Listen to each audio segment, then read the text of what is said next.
The new mayor, Randolph Sinclair, was a man of impeccable taste and chilling ambition. His city, once a beacon of prosperity, was now marred by a growing homeless population. Sinclair saw them as blemishes, stains on his perfect cityscape. He desired a city cleansed, pristine. His solution, however, was far from pure. Sinclair envisioned a city where the homeless simply seemed to vanish, not by helping them, but by erasing their past, their present, their very existence. Sinclair's plan was audacious, horrific, and utterly clandestine. He would make the homeless disappear, not through forced relocation or shelters, but through a twisted form of medical wonder. This involved a sinister medical company, one that could regress a human body and mind back to its infancy. They wouldn't remember who they were, where they came from, or the life they once lived. They would be blank slates, infants once more, ready to be molded to his will. To achieve his twisted vision, Sinclair needed allies. People willing to get their hands dirty. He found them in the darkest corners of the city's police force. Officers whose morals had long since succumbed to greed and power.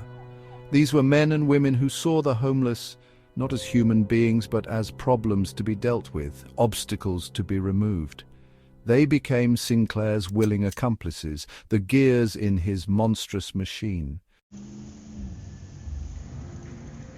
Under the cover of darkness, the city's most vulnerable became prey. Police vans, their official insignia hidden beneath layers of grime, prowled the streets. They targeted the homeless, snatching them from their makeshift shelters, their pleas for mercy swallowed by the night. These abductions were swift, brutal, and silent.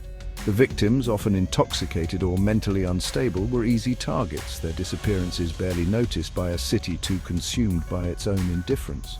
The captured individuals were transported to secret facilities, hidden in plain sight amidst the city's urban sprawl.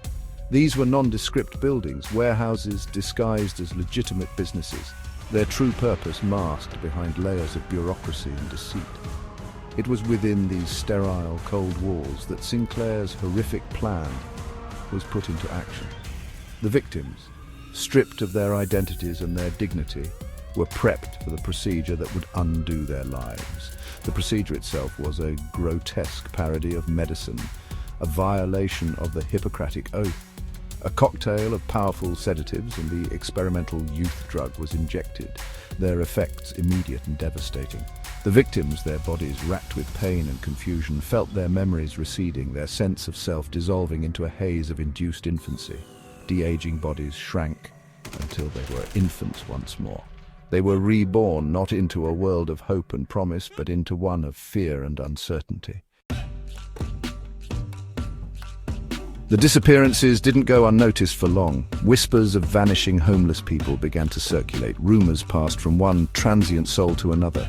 Fear and paranoia seeped into the streets, a chilling premonition that something was terribly wrong. The homeless, once resigned to their fate, now lived in a perpetual state of anxiety, their nights haunted by the fear of being the next to disappear. Detective Jack McAvoy, a seasoned homicide detective with a conscience as sharp as his instincts, caught wind of these rumors.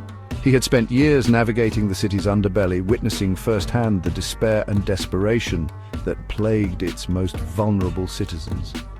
McAvoy knew better than most that the homeless were often overlooked, their disappearances rarely investigated with any real zeal. However, something about these disappearances felt different, a gut feeling that gnawed at him. McAvoy started digging. His initial inquiries met with dead ends and knowing silences. Official records offered no answers.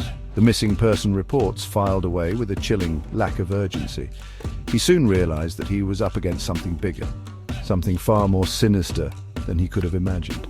The whispers in the dark were leading him down a dangerous path, a path that threatened to expose a conspiracy that reached the highest levels of power.